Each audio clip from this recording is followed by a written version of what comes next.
Hi, welcome back to my videos. I hope you enjoyed the last few ones that I've been doing. This is a 14 by 18 inch canvas and I'm using oil paint here.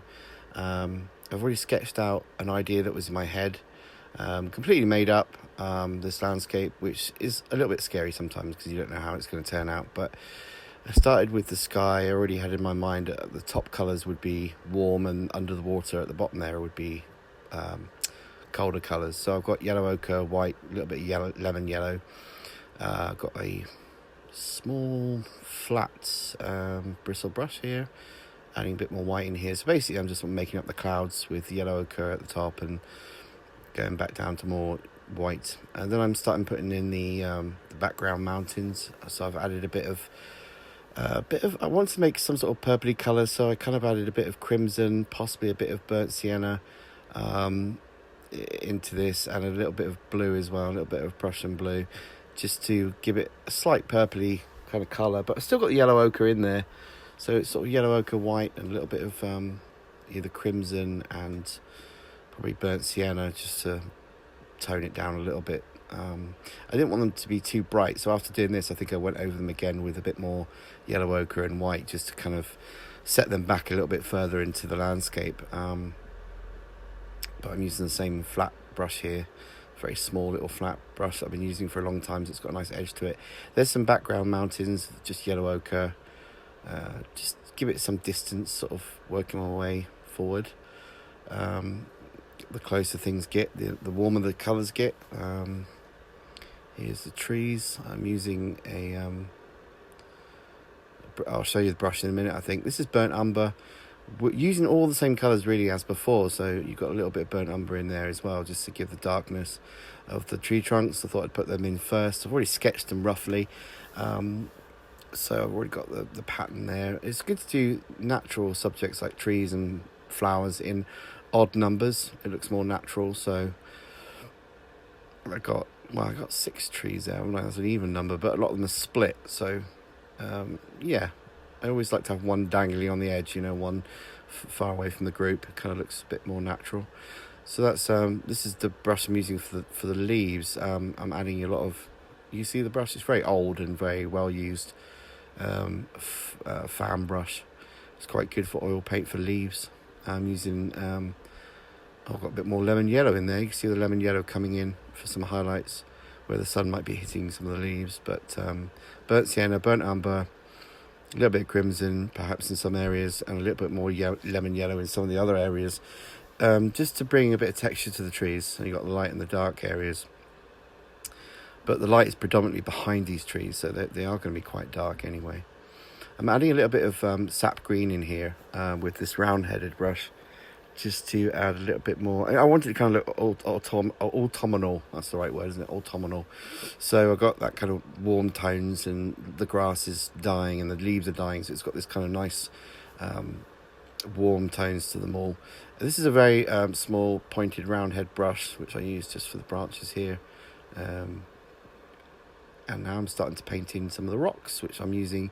I added a bit of black, I think it's lamp black I use, and white, and a little bit of blue as well, just a little bit of Prussian blue, to make these rocks look like stone, bare stone, that are going into the lake water. You can see where the line is for the water.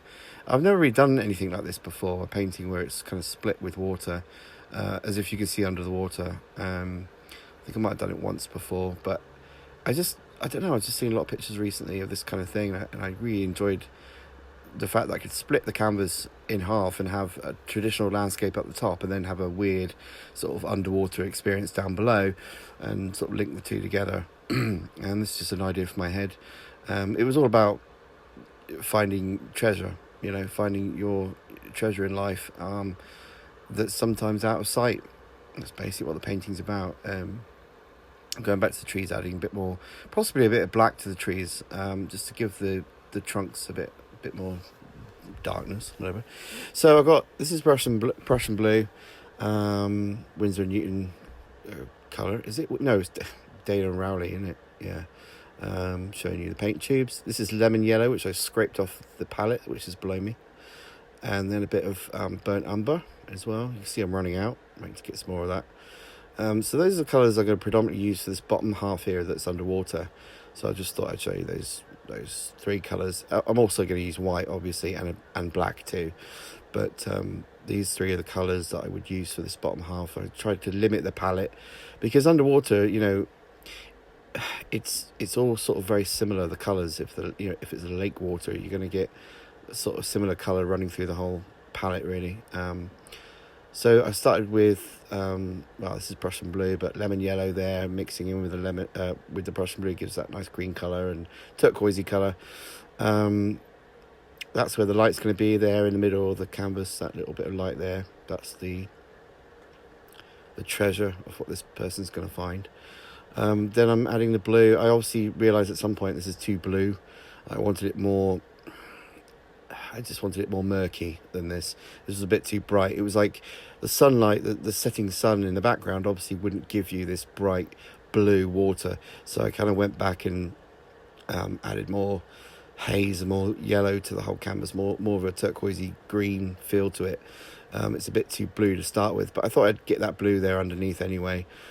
So this is the main focal point of the canvas. So here you would find the most contrast, the most light. And you can see here how I'm adding that white and that lemon yellow and a little bit yellow ochre as well into the colour to take off some of that bright blue. I didn't really want that bright blue particularly. And you can see here how I've continued the rock formation but down into the water using the different colour palette. I've actually just copied what was going on above and bringing it down to the underwater area. So this is lemon yellow and white, and I'm highlighting where the light might be reaching certain rocks from that viewpoint of where it is. It's sort of in a little bit of an alcove under the water, like a little bit of a rock formation there, and so I'm trying to guess where the light would go. It's very difficult to imagine light sometimes. When you're not copying a picture, it's very hard to guess where it goes.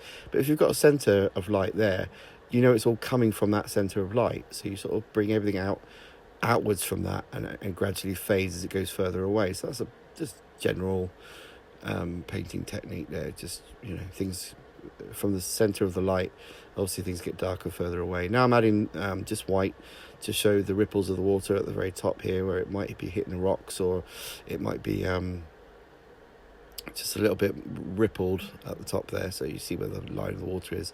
I left that until the last thing, really, because, well, apart from the person. So yeah, hope you're enjoying this video, by the way. I hope you don't mind me just talking. I'll try and find some more music. I'm asking people at the moment. I mean, if you've got any music you don't mind me using for free, let me know. Here I am. Sorry about my psoriasis on my hand. Got very dry skin on my hands. I didn't realise how much my hand was in shot, to be honest. But here I'm painting the person. I actually Googled an image of a person diving because I wanted it to make it look like genuinely real. I wanted to, get that flow of someone diving. So I did actually search for an image that's roughly like this. I changed it quite a lot, but I did it wrong. It's the wrong size. It was way too big for the size of the trees. When I looked at the whole painting, I thought, so here I am doing it again, but about half the size, if not 1/3 of the size. Absolutely tiny.